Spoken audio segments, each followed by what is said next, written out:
welcome to back my channel. මගේ YouTube යාළුවෝ හැමෝම ගොඩාක් හොඳින් ඇති කියලා මං හිතනවා.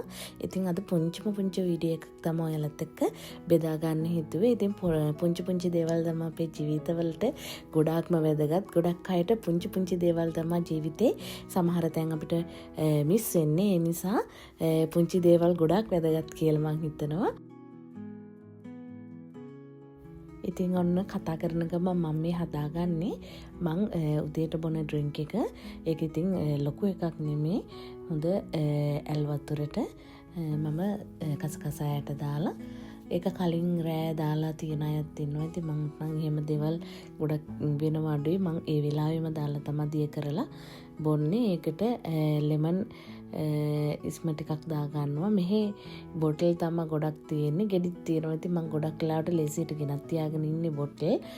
ඉතින් ලෙමන් ඒකට දාලා ඔන්න මම ඩ්‍රින්ක් එක ලැස්ති කරගත්තා.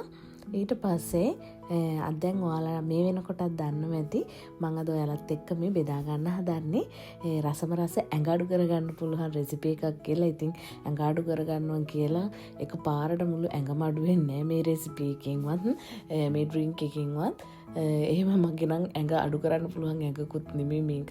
මොකද අපි ඉතින් ගොඩක් කන්න ආසායනේ. ඉතින් කනවා අපේ සමහර ස්ට්‍රෙස් දේවලුත් එක්ක මහත් වෙනවා. එහෙම තමයි බැලන්ස් කරගන්න ටිකයි ජොබ් එකේ දේවලුත් එක්ක ටිකක් අමාරුයි. ඒත් පුළුවන් තරම් ඩයට් පුළුවන් වෙලාවට කරන්න මම හැම වෙලේම උත්සාහ කරනවා. හරි, එහෙනම් අපි බලමු මේ රෙසිපි එක මොකක්ද කියලා.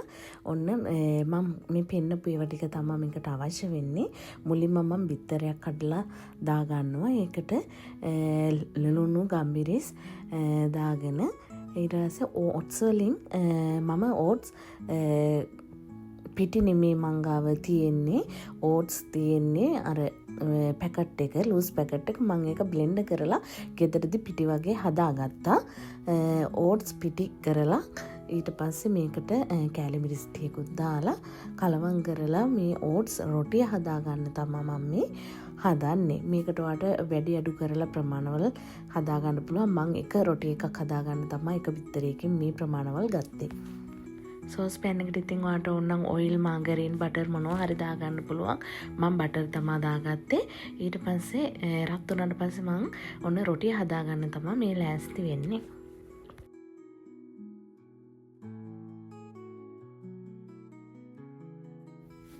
මේකට බිත්තරේ දාලා තියෙන හින්දා හොඳට ලස්සනට මේක සෙට් වෙනවා. අපි බලමු රොටිය කොයි වගේ විදිහටද ලස්සනට හැදෙන්නේ කියලා.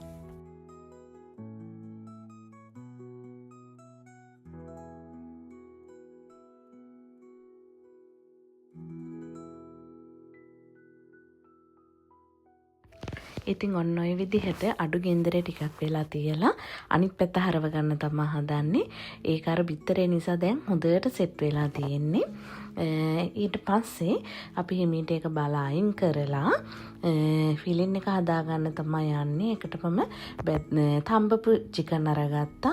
ඒ වගේම ලුණු, මිරිස්, තක්කලි වගේ දේවල් ටිකක් තමයි මම ගත්තේ.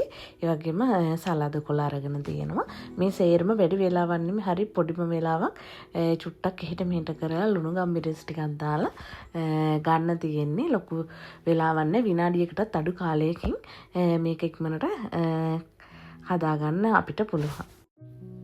ඔයාට මේ ෆිලින් එකට චිකන් නැත්තම් ඒ වෙනුවට බිත්තර තම්බලා කෑලි කපලා, එහෙමත් නැත්තම් සොසේජස් කෑලි කපලා වගේ ඔයා කැමති ඕනම දෙයක් මේකට ඇඩ් කරගන්න පුළුවන්. ඊට පස්සේ අපි රොටියට දාගන්නවා පොඩි සෝස් එකක්. මේක තරුතර සෝස් කියලා තමයි මෙහෙනම් කියන්නේ. ඔයාට ඒ වෙනුවට ඕනම සෝස් එකක් පාවිච්චි කරන්න පුළුවන්. ස්පෙෂලි මම තරුතර සෝස් එකට ගොඩක් කැමති නිසා මම ඒක ඇඩ් කරගත්තේ. ඔයාට පුළුවන් ඒ වෙනුවට මයොනයිස් උනත් පාවිච්චි කරන්න. ඊට පස්සේ මේ ෆිලින් එක ඒකට දාගන්නවා. කැමති නම් ඔයාට මේක නිමෙන්න තියලා ගන්නත් පුළුවන්. මම නම් ටිකක් රස්නෙන් ඒ රසටම කන්න ආස නිසා මම නිමෙන්න යන්නේ නැහැ. කවට කැමති විදිහට මේක හදාගන්න පුළුවන්.